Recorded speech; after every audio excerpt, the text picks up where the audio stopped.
The beloved annual Rockabillacue is celebrating a decade of bringing the past alive at a festival of all things mid-century, from classic cars to pinups to pompadours. Well, this time warp wouldn't be complete without some ink. So let's welcome tattoo artists Chris Jones and Kevin Cutter Van Way. Good to have you guys with us. Thanks for having us. I'm admiring all of your ink here today. Thank you for bringing it with you. Yeah, right. Don't leave home with almost left at home. Yeah.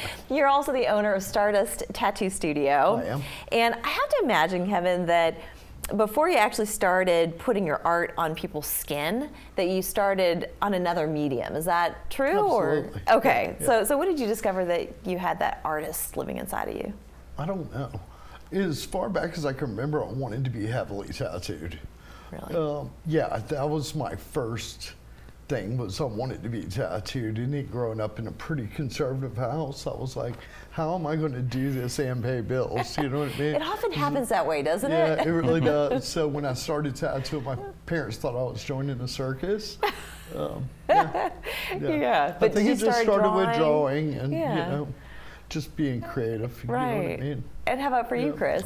Same thing. I want to be heavily tattooed, but I grew up drawing and I want to be a cartoonist, and then joined the military, and some guys like, oh, you should tattoo, and then it kind of just spiraled from there, and then here I am. And we were talking about body. We were talking about body percentage before we got started here. And as far as percentage of tattoos covering you, what would you say that looks like?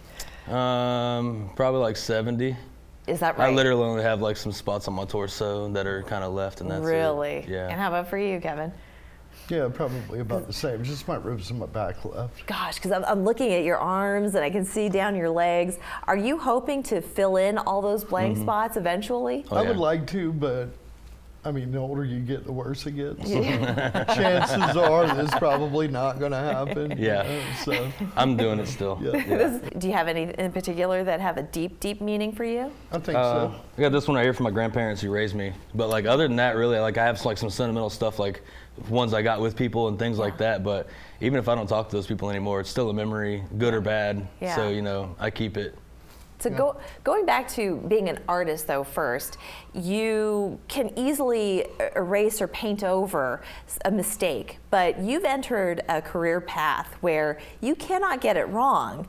There is risk attached at every moment that you perform a tattoo. Yeah, but it's the same with anything else. You know what I mean? You got to know how to pick up your mistakes and correct it, in the process, like you literally do. To believe that any human can do anything without making some sort of mistakes that's just bonkers to believe. You know what I'm saying? Like, true. Even surgeons don't have the steadiest hands every day. So, that is true.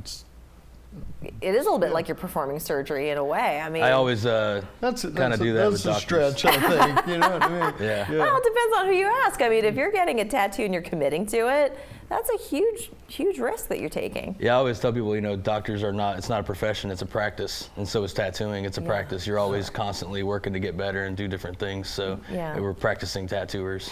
And so when people come in and they say, I want this, does a therapist side come out and say, you know what, you might not be happy with that down the road. Maybe consider doing this instead. Sometimes. Yes. Really? Yeah, absolutely. Like you don't want people, it depends on what they're open to, like the correspondence between you and the client is super important, like you don't tattoo babies' moms' names on kids' necks. You know what I mean? You don't do things like that. So I feel like tattoo polices itself to some degree. But then again, the popularity of it right now is so out of control. You got kids that are just doing whatever they can do to survive in this industry. What about someone who walks in and says, I met the love of my life. I want their name tattooed all the way down my arm. All the time. Yeah, it happens. I mean, at some point too, that's our job as well. So our job is to give them the haircut they want, Yeah. True. So our job is that also, but our job, I think, is to advise. You got kids running around out there who have only their hands and their neck tattooed and they have no other tattoos. It's like, they're 19 years old. It's like, what are you going to do to get a job, dude? Like, you got your neck tattooed at 19. Like, I didn't even get my hands tattooed until I was already in the military like 18 years before that happened. Oh, wow. Okay. You know what I mean? So I already had a about job and a career and things going for me. And these kids are starting off with their hands or their fingers or their neck. It's like, Yeah. Maybe That fold stuff off. didn't happen in like the early days, for early days of me getting tattooed in the 90s. Yeah. Like, you started with like, everybody started right here on their arm. Everybody. Yeah. Oh, interesting. Yeah. Right, I know. That's always Yeah. the common spot, right? Well, I've got about a million other questions to ask you, fine. gentlemen. However, we do have an event that's going to be taking place called Rockabillacue. This is happening at Park Circle. The 10th year. The 10th year. So a whole right. decade of doing this is fantastic. I love this event. You're going to be judging a tattoo contest. We are hosting the contest. That's great.